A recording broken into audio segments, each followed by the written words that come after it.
নমস্কার। সংগ্রামী যৌথ মঞ্চের পক্ষ থেকে আজকের ফেসবুক লাইভে আপনাদের সকলকে স্বাগত জানাচ্ছি। আবার সামনে একটা বড় আন্দোলন, ইস্যু অনেক, তার সমাধান চায়।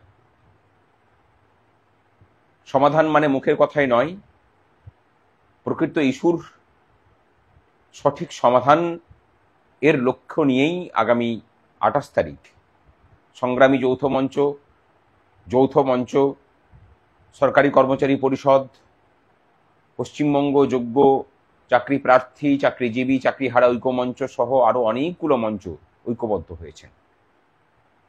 বিভিন্ন রাজনৈতিক দর্শনের মানুষ, বিভিন্ন পথের মানুষ, বিভিন্ন পেশার মানুষ তারা একসাথে রাস্তায় নামছেন। তার বড় একটা অন্যতম দাবি, এসএসসি 2016 সালে যারা পরীক্ষা দিয়েছিলেন, যারা নিজের যোগ্যতার জোরে চাকরিটা পেয়েছিলেন, তাদের চাকরিটা বাঁচাতে হবে।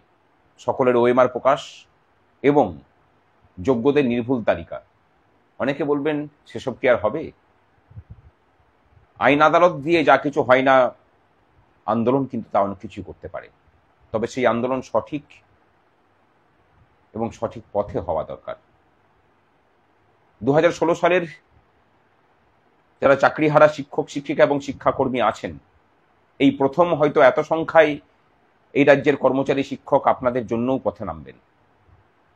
আপনারা কি করবেন সেটা আপনারা ঠিক করুন। দাবি আছে, দুর্নীতির কারণে যারা চাকরি পায়নি, বিভিন্ন মঞ্চে তারা ধর্ণা দিচ্ছেন, তাদের চাকরি সুনিশ্চিত করার সাথে সাথে 6 লক্ষ শূন্য পদে এই রাজ্যের ছেলে মেয়েদের জন্য চাকরির বন্দোবস্ত করতে হবে, স্থায়ী চাকরির এবং স্বচ্ছতার সাথে নিয়োগ। দাবি সুপ্রিম কোর্টের রায় মেনে 25% ডিএ দিয়ে দেওয়ার এবং তার সাথে বর্তমান রোপার যে বকেয়া মহার্ঘ ভাতা, তার 37%টা মিটিয়ে দেওয়ার। একটা শ্রেণীর কর্মচারী তো বলেন যে ও তো আদালত থেকেই হবে।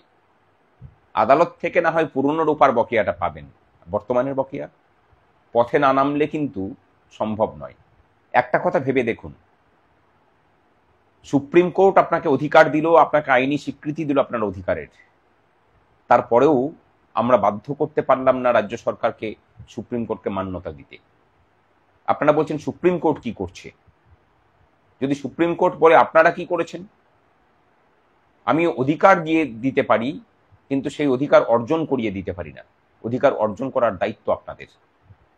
আগামী 28 তারিখ সমস্ত রকম জড়তা ফেলে সকল শ্রেণীর, সকল মত ও পথের কর্মচারীরা পথে নামুক।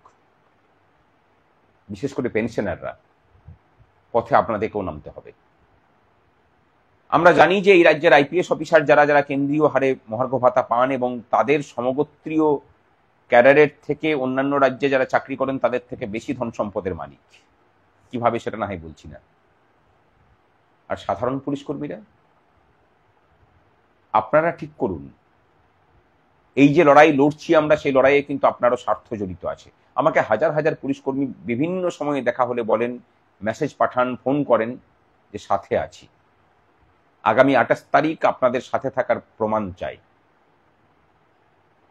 ওই কেন্দ্রীয় হারে মহার্ঘ ভাতা পাওয়া আইপিএস অফিসারদের কথা শুনবেন, তাদের সমগোত্রীয় ক্যাডারের থেকে বেশি ধন সম্পদের মালিক আইপিএসদের কথা শুনবেন, নাকি আপনার বঞ্চনার প্রতিবাদে যারা পথে নামছে আপনার অধিকার সুরক্ষিত করার জন্য তাদের হাত ধরবেন? ঠিকটা কিন্তু আপনাকেও করতে হবে। আমরা পথে নামছি সেই সমস্ত অস্থায়ী কর্মচারীদের জন্য। আমরা চাই যে আপনাদের স্থায়ীকরণ হোক, আপনাদের বেতন বাড়ুক।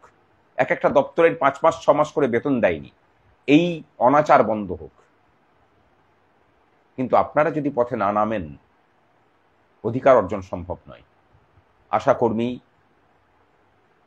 অঙ্গনওয়াড়ি কর্মচারী, প্যারা টিচার, এনএসকিউএফ এর শিক্ষক শিক্ষিকা, ফায়ার সার্ভিসের শিক্ষক শিক্ষিকা মানে কর্মচারী, এবং তারই সাথে প্যারা টিচার, অসংখ্য অস্থায়ী কর্মচারী আছেন, নাম করতে পারছি না এত। তীব্র বঞ্চনা। আমরা বলছি না যে একবার নেমেই সমস্ত কিছু সমাধান হবে, কিন্তু আমরা বলতে পারি এটুকুই যে আমরা প্রতিদিন পথে থাকি।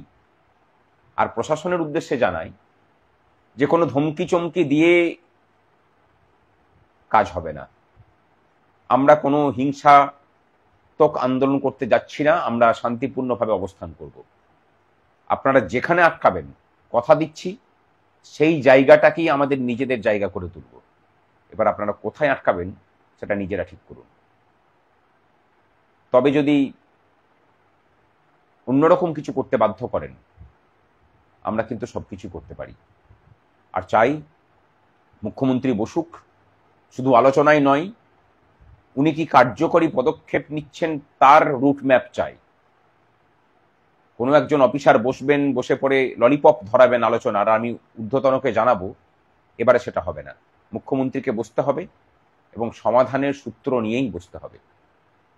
সমস্ত জড়তা ঝেড়ে ফেলে আগামী 28 তারিখ আসুন, দেখা হোক বেলা 12টার সময় হাওড়া স্টেশনের বাইরে। এবারে যে লড়াই হচ্ছে সেই লড়াই ঐক্যবদ্ধ কর্মচারী আন্দোলন। বিভিন্ন রাজনৈতিক দলে তারা বিপরীত ধর্মীয় হতে পারেন, তারা সকলেই পথে নামছে, আমরা একসাথে নামছি সমস্ত বিভেদ ভুলে। আপনারা কি করবেন? আজকের মতো এটুকুই। শুভরাত্রি।